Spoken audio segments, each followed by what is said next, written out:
Hola, soy Olivia Horna y hoy les voy a hablar sobre aspectos relevantes para la elaboración de un proyecto de tesis o AFE en temas epidemiológicos. En esta diapositiva podemos observar de manera resumida, el formato general de los ítems que incluye un proyecto de investigación, en general un proyecto de investigación o una actividad formativa equivalente. El título. El título es el primer acercamiento que tiene el revisor con el proyecto de tesis. Por eso debe ser atractivo, debe ser conciso, debe ser corto, puntual y debe especificar la acción que vamos a realizar, como determinar, evaluar o caracterizar. También la población en la que se va a realizar el estudio, es decir, si son enfermos, si son estudiantes. También debe especificar el lugar donde se va a llevar a cabo el estudio, es decir, el hospital, si es un distrito, si es una comuna, entre otros. Se recomienda que el título debe llevar entre 15 y 20 palabras y no debe contener acrónimos. Ahí pueden observar dos ejemplos, un ejemplo que es de un estudio descriptivo, que es caracterización de los brotes transmitidos por alimentos notificados en la región del Biobío en el periodo 2013-2017, y el otro título que determina una asociación, que es un estudio analítico, que es factores asociados a la muerte por fiebre amarilla, Angola 2015-2016. El resumen refleja la capacidad del investigador de sintetizar su proyecto de investigación en 200 o 300 palabras.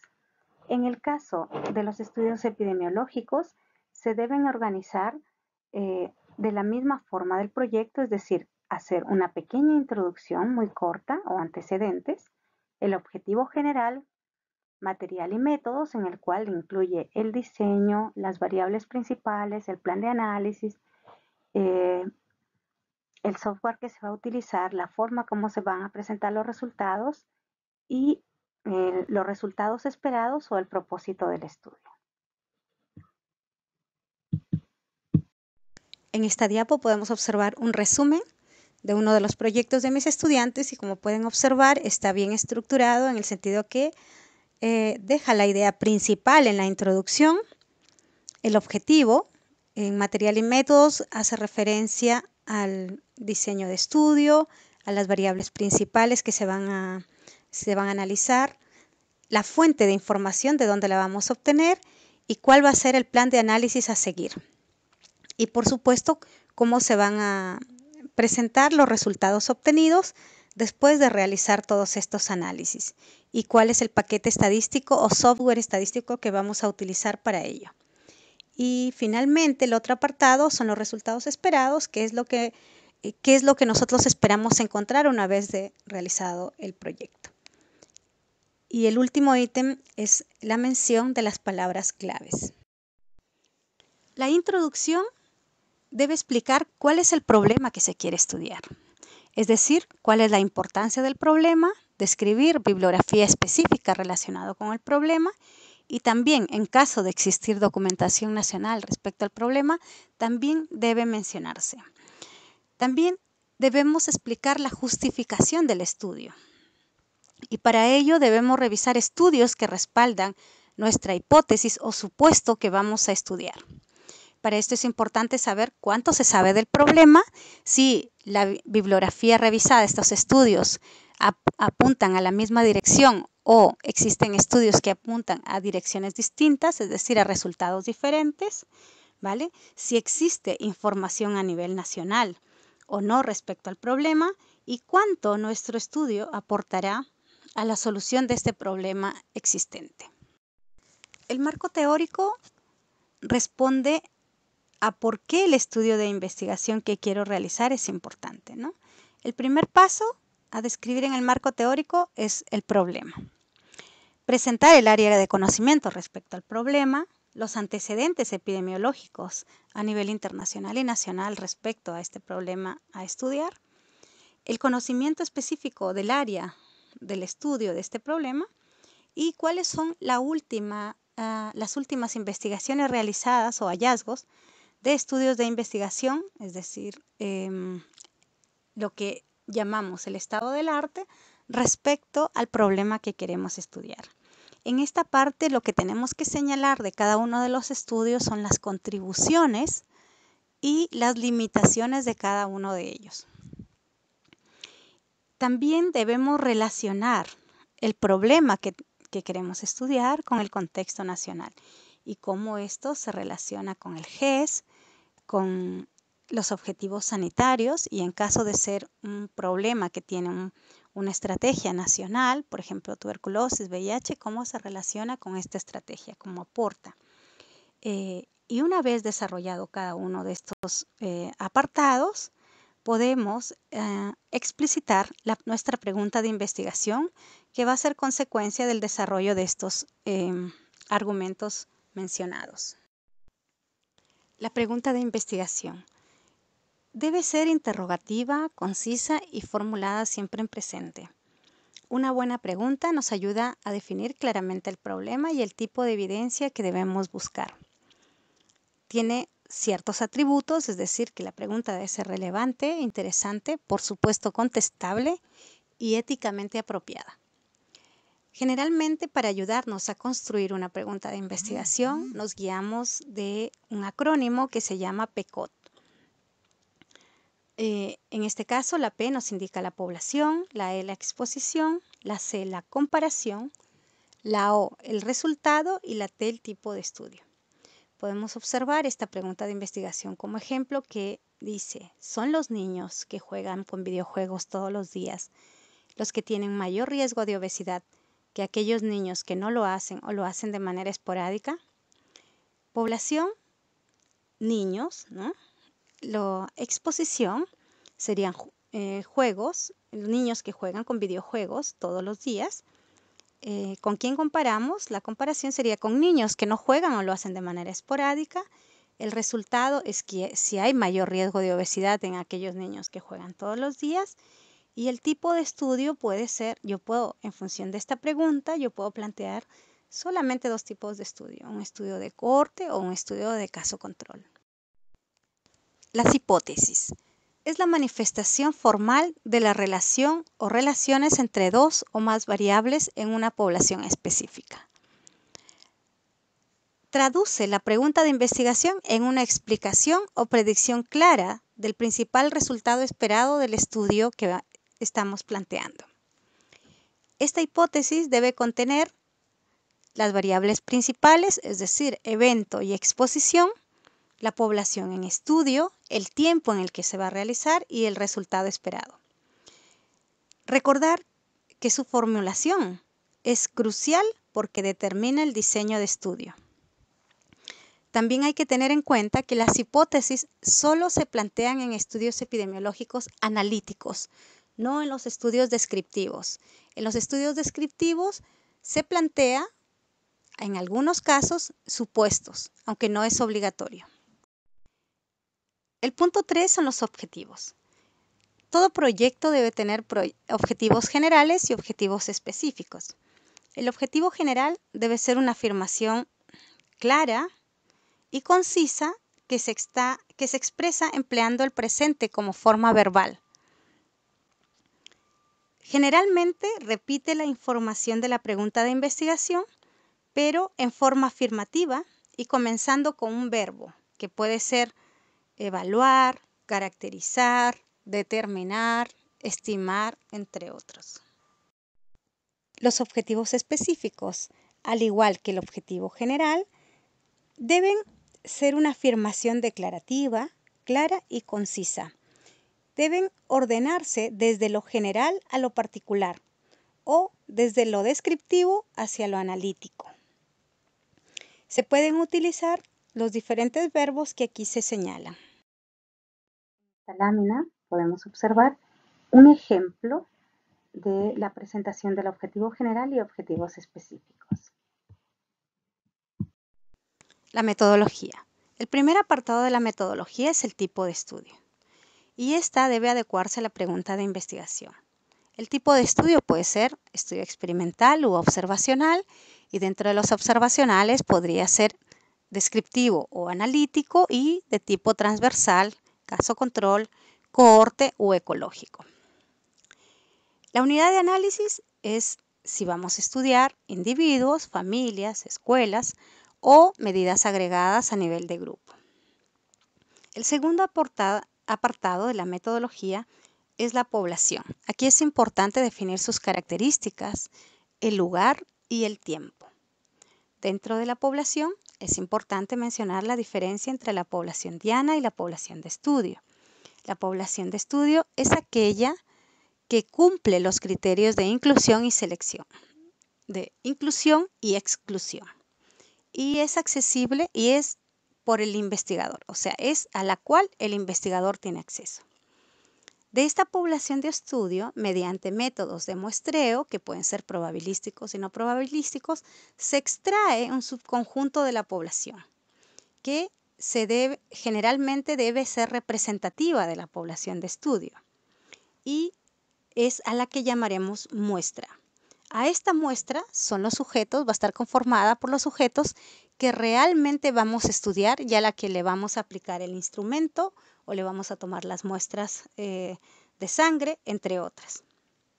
Y si esta muestra es representativa de la población, o sea, es aleatoria y representativa de la población, y está libre de sesgos de selección y sesgo de información, podemos garantizar que existe validez interna y que nuestra muestra es precisa, por lo tanto, representa a la población en estudio. Si esto es así, por lo tanto, existe validez externa y podríamos generalizar nuestros resultados a la población diana. El cálculo del tamaño muestral. Yo les voy a hablar del cálculo del tamaño muestral para estudios de diseño transversal. No voy a entrar en el cálculo del tamaño muestral para otro tipo de diseños, dado la complejidad, y en caso de requerir hacer ese cálculo es mejor que consulten con un bioestadístico. Para el cálculo del tamaño muestral en diseños transversales es importante tener en cuenta que el objetivo de un diseño transversal es determinar la prevalencia de una condición de salud. Por ejemplo, podría ser la prevalencia de consumo de tabaco en estudiantes universitarios. Y para ello necesitamos conocer cuál es la prevalencia estimada del fenómeno en la población de origen, ¿no? ¿Con qué nivel de significancia esperamos hacer el cálculo de nuestro tamaño muestral? Es decir, con una probabilidad de no equivocarme al generalizar mis datos de un 95% y con una probabilidad de equivocarme del 5%. Respecto a la precisión, es en cuanto se acepta que difiera la prevalencia que yo estimo del evento en la muestra respecto a la prevalencia en el universo. Y es cuál es la amplitud del intervalo que estamos dispuestos a aceptar para el parámetro para esta prevalencia estimada.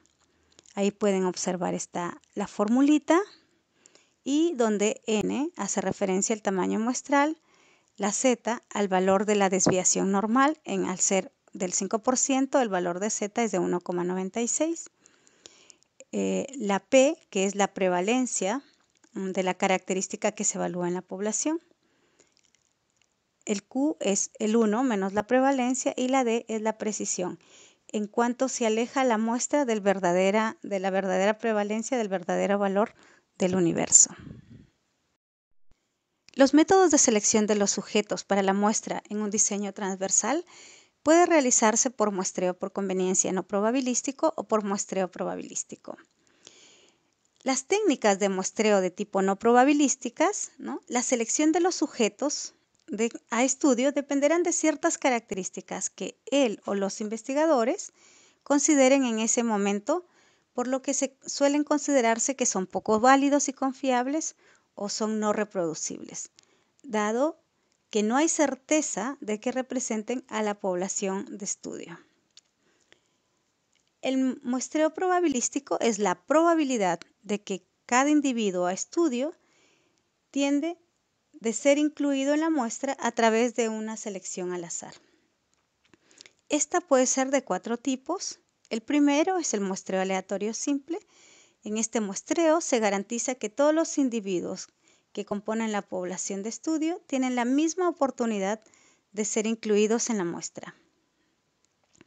Aquí se selecciona una muestra al azar que representa a la población, ¿no?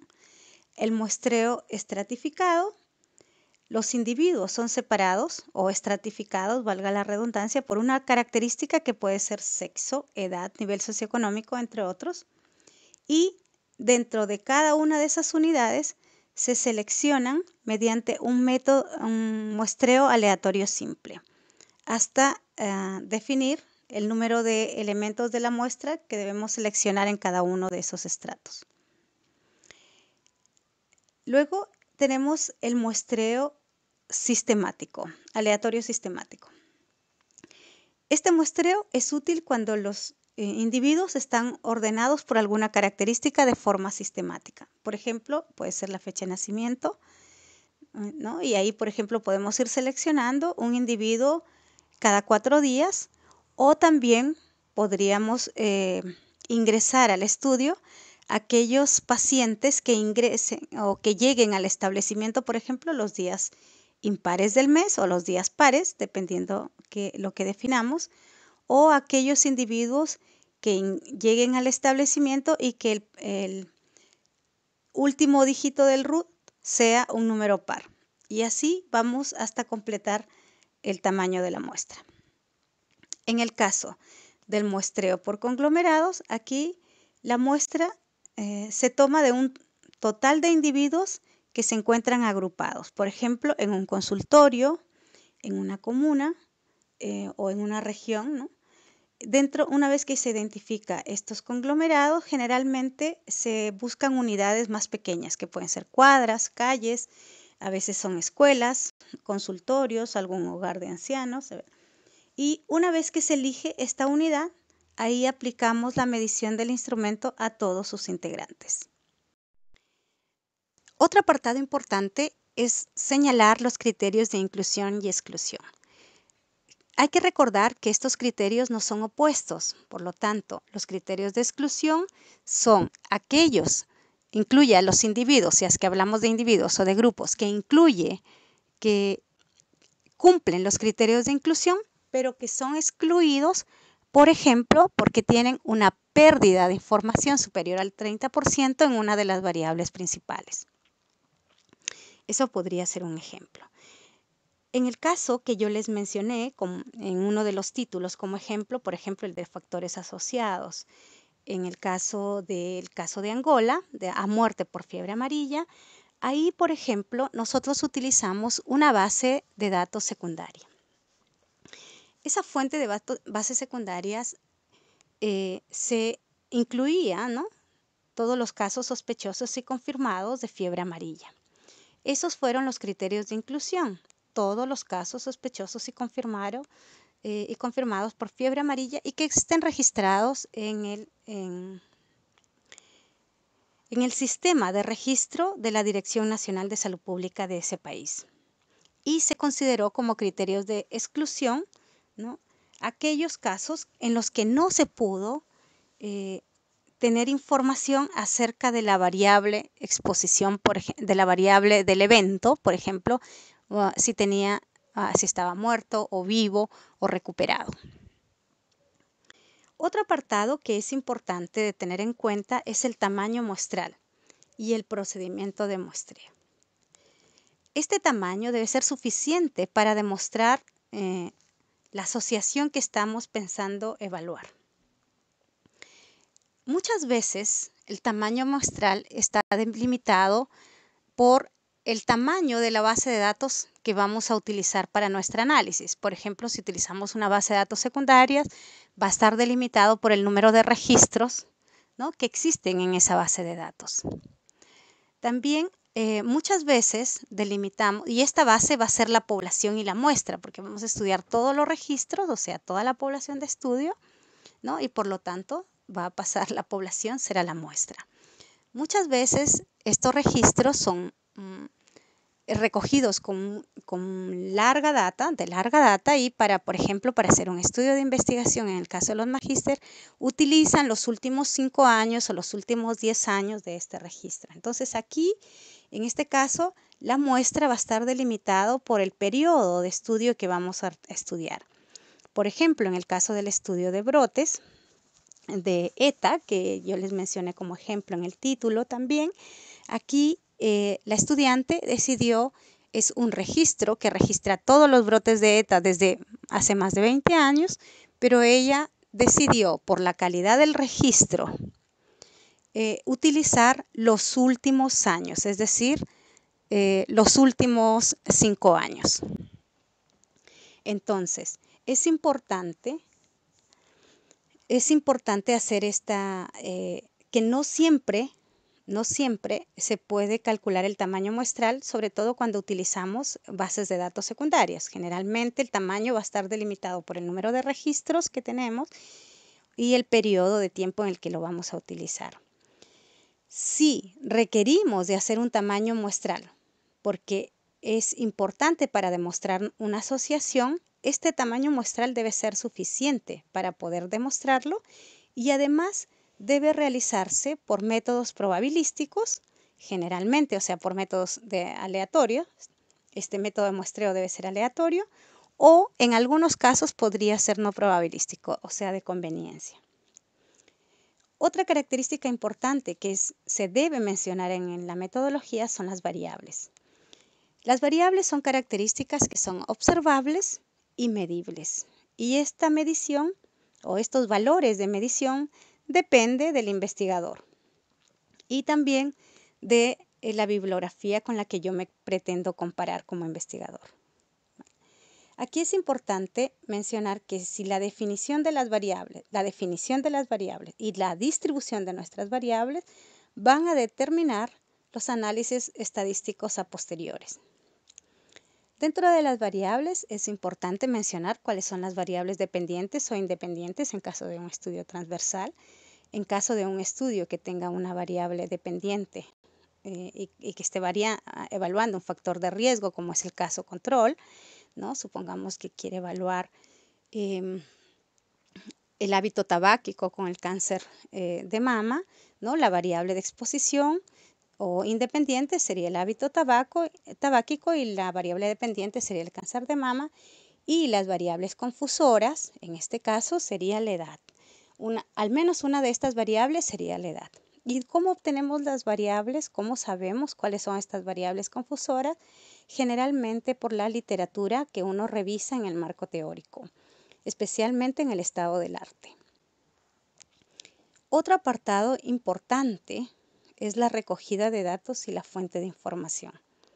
La recogida de datos es cuando nosotros vamos a utilizar un instrumento para recoger la información, o sea, vamos a hacer una encuesta, un cuestionario, llamadas telefónicas, vía correo, en fin. Eso se tiene que especificar. ¿Cómo voy a obtener la información?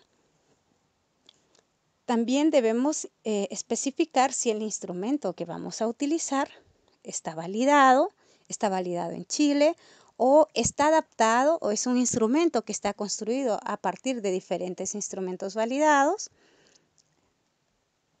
o también si vamos a utilizar muestras de análisis de laboratorio, si vamos solo a utilizar registros, en fin, toda esta información tiene que estar bien detallada.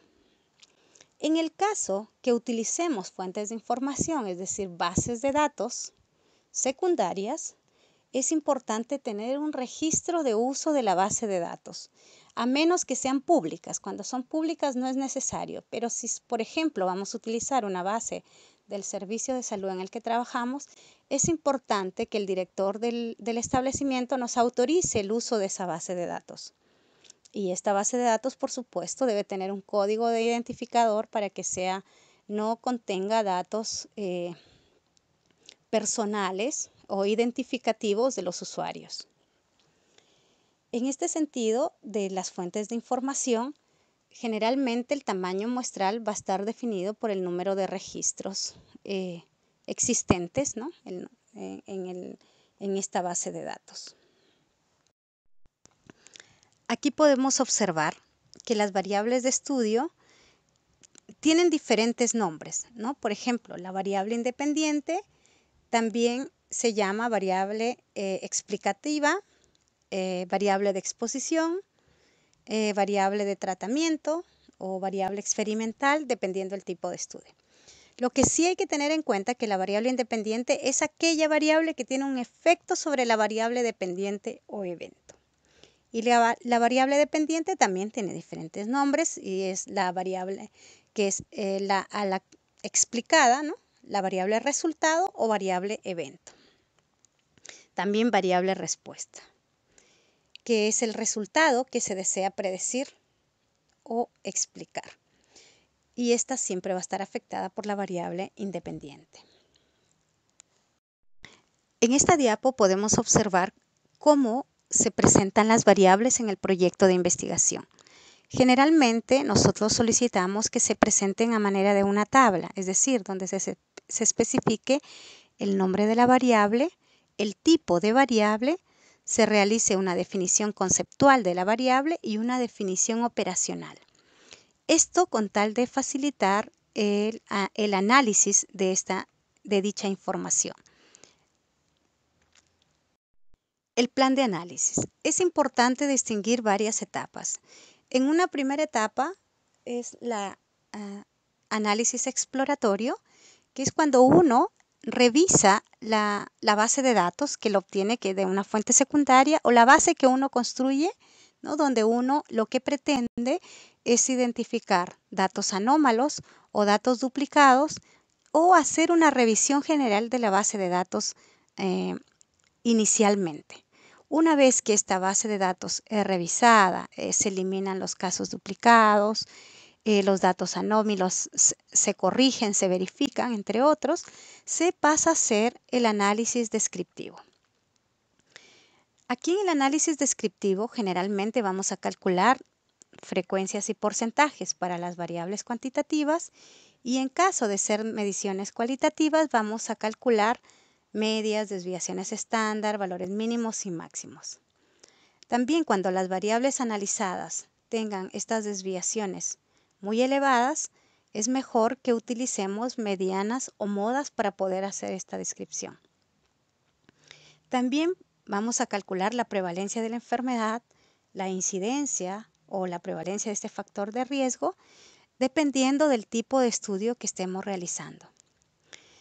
No olvidarnos que debemos calcular los intervalos de confianza. Generalmente los calculamos al 95%, pero también se pueden calcular al 90 y al 99%. Y estos se realizan tanto para las medias como para las proporciones y posteriormente, conforme avance el análisis, también para los parámetros estimados en las medidas de asociación. El análisis bivariado o bivariante. Aquí se explica la relación de la variable independiente o variables independientes y la variable dependiente. Aquí es importante utilizar test que comprueben la normalidad para las variables cuantitativas, pues en caso de que estas no se cumplieran los criterios de normalidad, se tendrían que aplicar técnicas distintas. En el caso que las variables sigan una distribución normal, ¿no?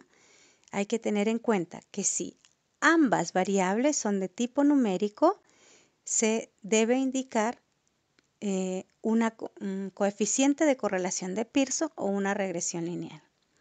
Si una variable es de tipo cuantitativo y la otra es de tipo cualitativa, se describirá en el análisis estadístico que se aplicará el test de T-de-Student. Esto siempre y cuando la variable cualitativa tenga 2 niveles. Y aplicaremos el test de ANOVA cuando la variable tenga 3 niveles o más. En el caso que las variables no sigan una distribución normal, tenemos que utilizar la correlación de Spearman si ambas variables a relacionar, ambas son numéricas. Si una variable es cuantitativa y la otra es cualitativa, el test que debemos aplicar debe ser el test de la Udemann-Whitney cuando la variable cualitativa tenga dos niveles y Kruskal-Wallis cuando la medición de la variable cualitativa, esté formada por 3 niveles o más. Si ambas variables son cualitativas, no se debe indicar la comprobación de normalidad. En este caso, se debe mencionar que se utilizará el test de chi cuadrado o el test de Fisher en función del número de las observaciones que se encuentren en las casillas de la tabla. Además, se puede indicar el cálculo del riesgo relativo o odds ratio, riesgo atribuible o fracción etiológica, dependiendo del diseño que se haya planteado. El análisis multivariante. Aquí lo que pretendemos es encontrar la asociación o relación simultánea entre una variable dependiente y varias variables independientes. Si la variable de respuesta es cuantitativa, se describirá la aplicación de una técnica de regresión lineal multivariante. Si la variable es cualitativa, se indicará la realización de un análisis de regresión logística multivariante. Además de la descripción de las pruebas que se aplicarán en el estudio, se debe especificar el nivel de significación que se determinará para detectar las diferencias estadísticas, es decir, si vamos a utilizar una probabilidad de error del 0,05% o una probabilidad de error del 10%. Así como el programa informático que vamos a utilizar, por ejemplo, el software Stata versión 12 o versión 13 o 14 u otro software, R, entre otros. El punto 5 de un proyecto de investigación son las limitaciones del estudio. Las limitaciones es una autocrítica del estudio y se hace referencia a los posibles problemas que podríamos encontrar en el desarrollo de ese proyecto. Es importante mencionar los posibles sesgos a los que podemos incurrir en el proceso, por ejemplo, en el proceso de selección de los sujetos. Si es un estudio de caso, control o experimental, podríamos tener pérdidas en el seguimiento. También podríamos, si utilizamos un instrumento no validado, podríamos tener problemas de sesgos de información o dependiendo cómo se se recoja la información, también podríamos estar incurriendo en sesgos de información, la medición de las variables, entre otras. Es importante mencionar cómo se pueden disminuir estas limitaciones y cómo podemos reducir su impacto en este estudio. Y también es importante explicar que a pesar de que existen estas limitaciones, no modifican el resultado que se quiere medir en este estudio. El punto 6 de un proyecto de investigación son los aspectos éticos y legales. Aquí debemos garantizar la confidencialidad de los datos de las personas que participan. Si las personas participan por decisión voluntaria e informada, también los criterios de beneficencia, o sea, de maximizar el beneficio de los participantes, el de justicia, y además debemos considerar el desarrollo, o sea, el planteamiento de un consentimiento informado, el cual sea suficientemente informativo, fácil de comprender por parte del participante y donde el participante pueda declarar su voluntariedad en el estudio. Este es un documento legal en caso de que suceda alguna situación adversa en el desarrollo de este estudio y esto sobre todo es obligatorio en los ensayos clínicos. También lo es en los estudios, en todos los estudios, ¿no? Donde se invita a participar a los usuarios, debieran firmar un consentimiento informado. Siempre, incluso en las encuestas online o telefónicas. Es importante dejar claro que la persona que participe debe dejar claro que su participación es voluntaria. También es importante aquí, en el caso de que utilicemos bases de datos secundarias, no olvidar que debemos tener una autorización por parte de la dirección del establecimiento donde trabajamos que nos permiten hacer uso de esta base de datos con fines de investigación. Aquí hay que tener en cuenta la ley 19628, que es sobre la protección de la vida privada y protección de los datos de carácter personal de nuestro país, ¿no? En este caso de Chile. El punto 7 del proyecto de investigación es el calendario o plan de trabajo. Este es un cronograma donde se especifican las tareas que se van a realizar del proyecto, indicando el tiempo y las fechas. En proyectos concursables se mencionan las personas responsables. Las etapas principales que se deben mencionar es la elaboración del proyecto, la entrega del proyecto a la coordinación, el inicio de la recogida de datos, en el caso del desarrollo de la tesis ya, la redacción de resultados, proceso de análisis, la redacción de resultados, la elaboración de la discusión, las conclusiones y la entrega final de la tesis. El punto 8 está relacionado con la bibliografía. En el caso de los proyectos epidemiológicos utilizamos el formato Vancouver para la citación de las revistas y documentos utilizados en el desarrollo del proyecto y tesis. Y el punto 9 hace referencia a los anexos del proyecto.